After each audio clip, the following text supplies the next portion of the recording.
আর শরিয়া আইনের ব্যাপারে ওটাও বলেছে কিন্তু যে আমরা শরিয়া আইনে বিশ্বাস করি না। আমাদের সংগঠন পড়ে দেখবেন শরিয়া আইন বিশ্বাসের তো কথার ব্যাপারটা নাই কোথাও। আমরা তো ওনারা চান ওনারা করুক, ওনারা শরিয়া আইন করতে চান ওনারা করুক। শরিয়ার আইন বাস্তবায়ন না চায় সে মুসলমানই না। আপনি যদি বলেন যে আমি শরিয়া চাই না, শরিয়া দ্বারা শাসিত হোক আমার দেশ বা আমি নিজে এটা চাই না, তাহলে আপনি নিজেকে মুসলমান দাবি করার কোন নৈতিক অধিকার নাই। শরিয়া এটা শুধুমাত্র চুমু খাওয়ার জন্য আসে নেই। আপনি পারছেন না শরিয়া দ্বারা শাসিত হতে, অপরাধ বোধ আপনার মধ্যে আছে যে আমি পারতেছি না বা আমরা পারতেছি না, এটা একটা লেভেল পর্যন্ত চলে। কিন্তু আপনি চান না, পছন্দ করেন না, এটা চলে না। এটা মানে হলো আপনি বিদ্রোহ করলেন, অস্বীকার করলেন, ঈমান থেকে খারিজ হওয়ার মতো বিষয়। এই জন্য ভাই শুনেন, একটা ঈমান ভঙ্গের কারণ জানেন? আজকে আমাদের কত মানুষ ভাই বিশ্বাস করেন নামাজ পড়ে, তাবলিগে যায়, চরমার হালকায় জিকিরে যায়, আসলে তার ঈমান আছে কিনা খবর নাই। কেমনে নাই? এই সেকুলারিজম আমাদের মাথায় তারা এমন ভাবে চাপাই দিছে, এই ধর্মনিরপেক্ষতা আমাদের মাথায় এমন ভাবে চাপিয়ে দিয়েছে, এই ধর্মনিরপেক্ষতার ভূত আমাদের প্রজন্মের ভিতরে এমন ভাবে ঢুকিয়ে দিয়েছে, এই আংশিক ইসলামের চেতনা আমাদের ভিতরে এমন ভাবে ঢুকিয়ে দিয়েছে।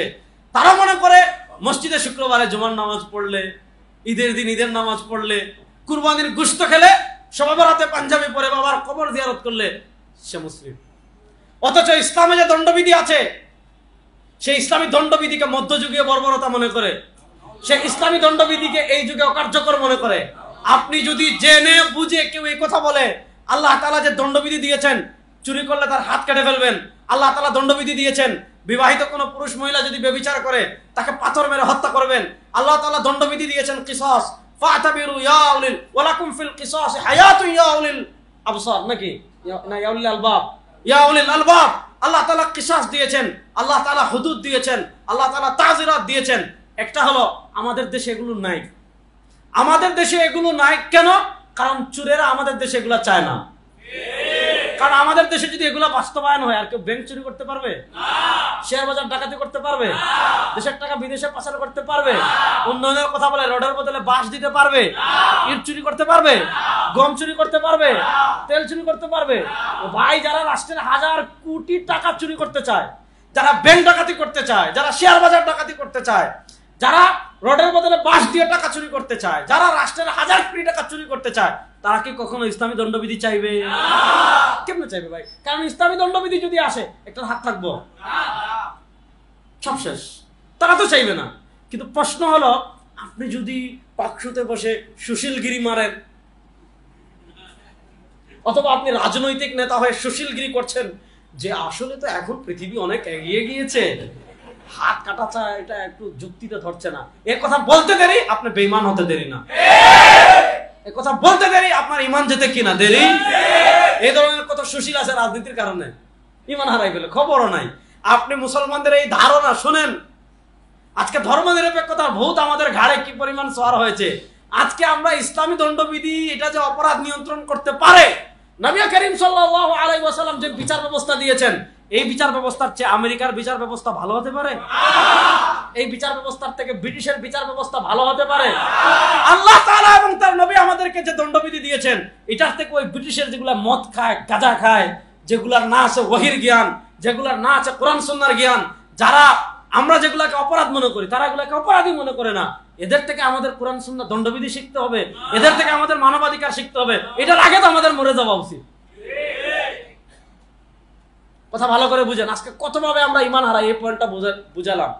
তাদেরকে আল্লাহ রাসূল ফতোয়া দিয়েছেন ১৫০০ বছর আগে তারা কাফের। কথা বলেন। অর্থাৎ তারা কোরআন হাদিসের সে বিষয়গুলো মানবে যেগুলো তাদের পক্ষে সম্ভব। নামাজ আলহামদুলিল্লাহ, রোজা তাও ঠিক, ঈদের নামাজ তাও ঠিক, ওয়াজ মাহফিল তাও ঠিক, ইসলামী রাষ্ট্র চাই চলবে না,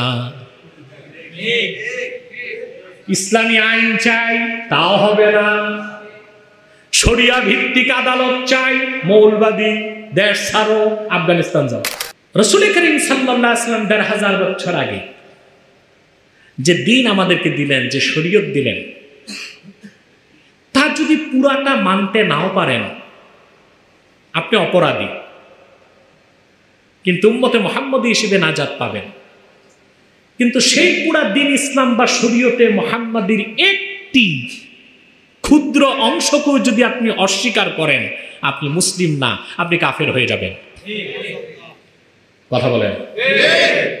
যারা বলছে ইসলামে রাজনীতি নাই, যারা ইসলামী শরিয়া ব্যবস্থাকে বিশ্বাস করে না, যারা ইসলামের হুদুদ ও কেসাসকে বিশ্বাস করে না, যারা খেলাফতকে বিশ্বাস করে না, যারা জীবনের মৌলিক সকল ক্ষেত্রে রাসূলুল্লাহর সুন্নাহের অনুসরণকে অস্বীকার করে, তাদেরকে আর যাই বলুন মুসলিম বলার তো সুযোগ নাই। এই ব্যাপারে একটি হাদিস শুনিয়ে আমি শেষ করছি।